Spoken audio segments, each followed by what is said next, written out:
guys, this is Sahil Ahmed and welcome back to SA classes. So this is the second part of reproduction in organisms. In this video lecture, we will be discussing events in sexual reproduction, pre-fertilization, fertilization and post-fertilization. So video lecture को शुरू करने से पहले मैं आपको समझा दूं what is fertilization. So fertilization is basically the fusion of male and female gamete, and pre-fertilization means all those events which took place before fertilization process is called pre-fertilization event, and वो सारे process जो fertilization के बाद होते हैं उसे हम कहते हैं post fertilization events. तो हम लोग pre-fertilization में पढ़ेंगे gametogenesis and gamete transfer. So formation of gametes or two haploid reproductive structures is called gametogenesis. Okay, formation of male gamete is called spermatogenesis and formation of female gamete is called oogenesis. Male gamete formation को हम कहते हैं spermatogenesis और female gamete formation या फिर female reproductive unit को हम कहते हैं फॉर्मेशन को हम कहते हैं oogenesis. ओके, तो ये क्या होता है, मेल एंड फीमेल गैमेट जो है यूजुअली डिफरेंट दिखते हैं इन अपीयरेंस. अभी हम बात कर रहे हैं गैमेट्स के अपीयरेंस की. तो कुछ गैमेट्स जो होते हैं वो सिमिलर होते हैं इन अपीयरेंस. तो वैसे केस में क्या है, हम गैमेट्स को डिफरेंशिएट नहीं कर पाते हैं. सो उस केस में हम गैमेट्स को कहते हैं होमोगैमेट्स. ओके, जबकि कुछ ऑर्गेनिजम्स में मेल एंड फीमेल गैमेट जो है वो डिफरेंट होते हैं इन अपीयरेंस. ओके, तो उस केस में हम कहते हैं गैमेट्स को हेटेरोथैलिक. ओके, अब कुछ ऑर्गेनिजम्स जो है वो दोनों ही मेल एंड फीमेल गैमेट्स दोनों ही अकेले कैरी करते हैं. ठीक है, organisms carrying male and female gamete both are called homothallic or monoecious organisms. Okay, so कुछ organisms जो होते हैं मेल एंड फीमेल गैमेट्स दोनों कैरी करते हैं, वैसे organisms को हम कहते हैं homothallic या फिर monoecious. ठीक है, और कुछ ऑर्गेनिजम्स ऐसे होते हैं जिनमें मेल एंड फीमेल गैमेट जो है वो डिफरेंट इंडिविजुअल्स में पाए जाते हैं. ठीक है, तो वैसे ऑर्गेनिजम्स को हम कहते हैं हेटेरोथैलिक या फिर डायोशियस. मोनोओशियस का आपका एग्जांपल है कोकोनट, क्योंकि कोकोनट की एक सिंगल ट्री में मेल एंड फीमेल गैमेट्स दोनों पाए जाते हैं. जबकि हेटेरोथैलिक का आपका एग्जांपल है पपाया. पपाया का जो प्लांट है, एक प्लांट है सिंगल प्लांट, उसमें या तो सिर्फ मेल गैमेट्स पाया जाएगा या फिर फीमेल गैमेट. ठीक है, तो इसीलिए क्या होता है, जब भी आप पपाया का पेड़ लगाते हैं, ठीक है, तो आपको 2 या 3 पेड़ लगाना है. क्योंकि आप जब अगर एक पेड़ लगाएंगे तो उससे क्या होगा, उससे आपका जो चांसेस हैं कि आपकी पपाया के ट्री में फ्रूट्स लगेंगे वो बहुत कम हो जाएंगे. क्यों?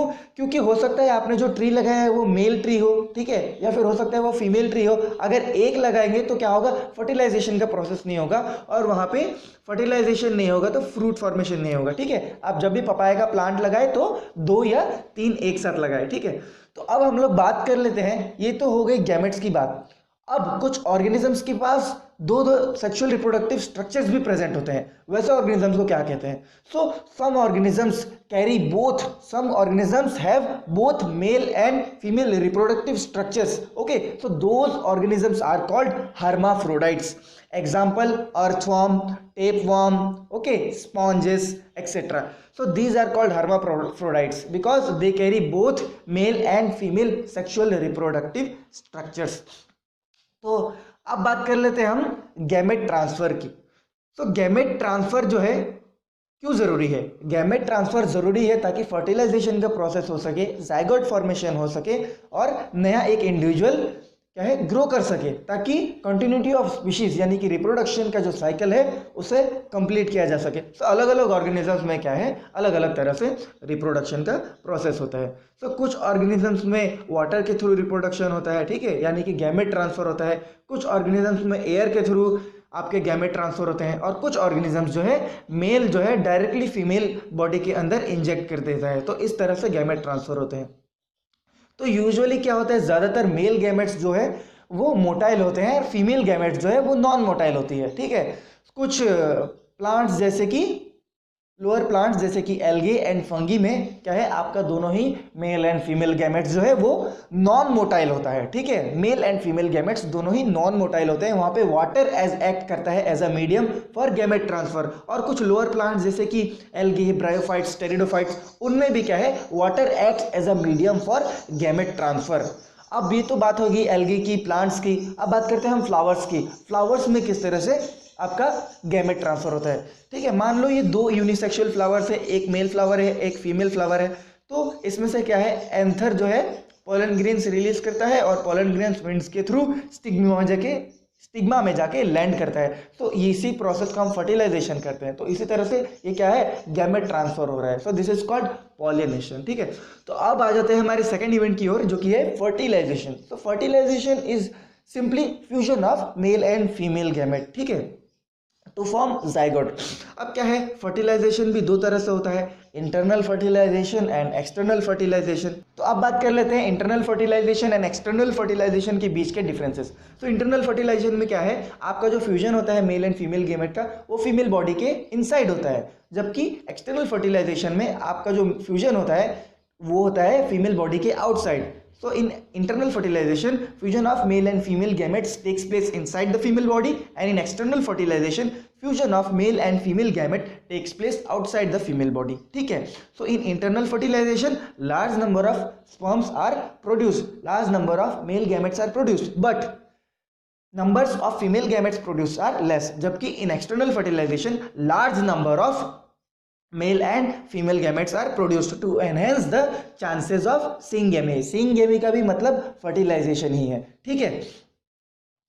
तो और internal fertilization में क्या होता है कि जो ऑस्प्रिंग्स है they are well protected through embryonic care, जबकि in external fertilisation the offspring are extremely vulnerable to predators, ठीक है, because they are present outside the mother's body. Okay, internal fertilisation के आपके एग्जांपल्स देख लेते हैं। मेजॉरिटी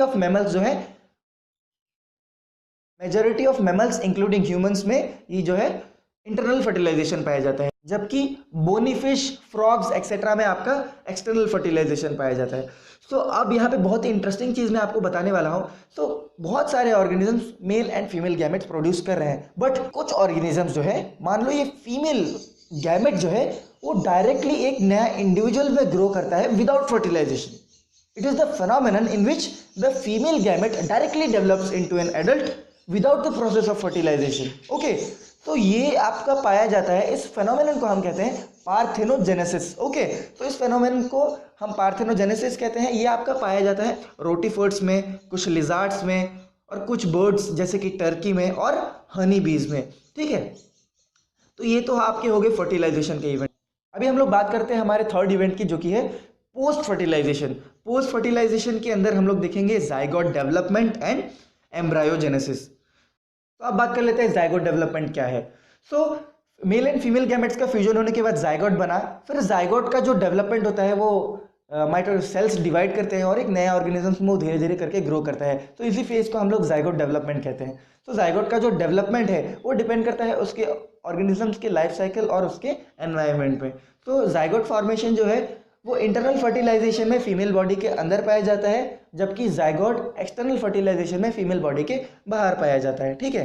तो अब हम लोग बात कर लेते हैं एम्ब्रायोजेनेसिस की। इसमें क्या होता है, the zygote develops into an embryo, ठीक है, इट इज कॉल्ड एम्ब्रायोजेनेसिस, ठीक है, in which the zygote undergoes cell division to increase the numbers of cells and cell differentiation to form specialized tissues and organs। तो ये तो हो गई एम्ब्रायोजेनेसिस।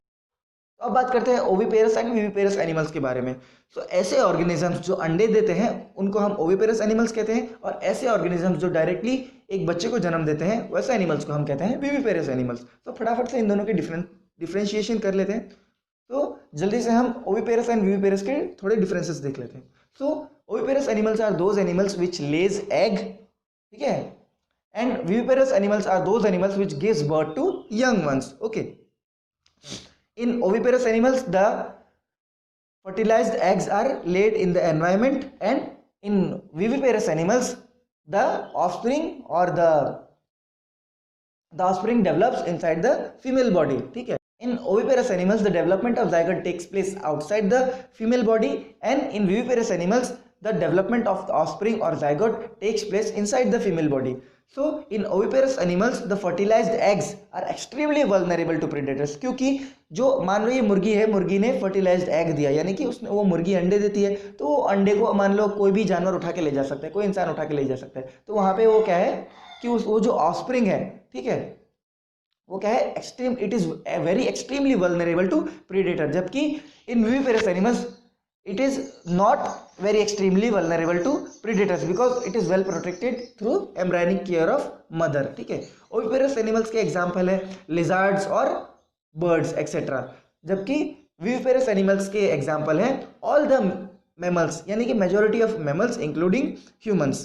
तो ये तो हो गई ओविपेरस एंड विविपेरस एनिमल्स के बीच के डिफरेंसेस। तो अब हम लोग थोड़ा सा फ्लावर्स के बारे में जानते हैं। ठीक है, तो ये फ्लावर्स, एक फ्लावर में ठीक है दो पार्ट्स होते हैं, male part and female part. आपके मेल पार्ट में आते हैं anther and filament, and female part में आता है आपका स्टिग्मा, स्टाइल एंड ओवरी। तो क्या है, फ्लावर्स में जो जाइगोट फॉर्मेशन होता है वो इनसाइड द ओव्यूल होता है। ओव्यूल प्रेजेंट होता है आपके ओवरी के अंदर, ओवरी के अंदर ओव्यूल होता है और ओव्यूल के अंदर ही आपका जाइगोट फॉर्मेशन होता है। बाद में जो है ये ओव्यूल सीड में कन्वर्ट हो जाता है और जो ओवरी है वो फ्रूट में कन्वर्ट हो जाता है।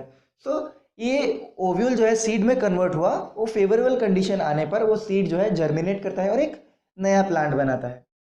तो आपके बुक में एक टर्म दिया गया था, तो मुझे लगा कि आपको ये जानना जरूरी है। मान लो ये कोई फ्रूट है या फिर आम मैंगो है या फिर ये एप्पल है, तो एप्पल का जो छिलका होता है उस छिलके को हम पेरिकार्प कहते हैं। तो यहीं पे हमारा first chapter reproduction in organisms खत्म होता है। अगर आपको कोई भी डाउट है इस चैप्टर से रिलेटेड तो आप मुझसे कमेंट सेक्शन में पूछ सकते हैं। ठीक है, अगर आप मेरे चैनल पर फर्स्ट टाइम विजिट कर रहे हैं और आप इसी तरह की वीडियो लेक्चर्स आगे भी देखना चाहते हैं तो मेरे चैनल को सब्सक्राइब कर दीजिएगा और अपने दोस्तों के साथ भी शेयर कर दीजिएगा। टिल देन, जय हिंद, जय भारत।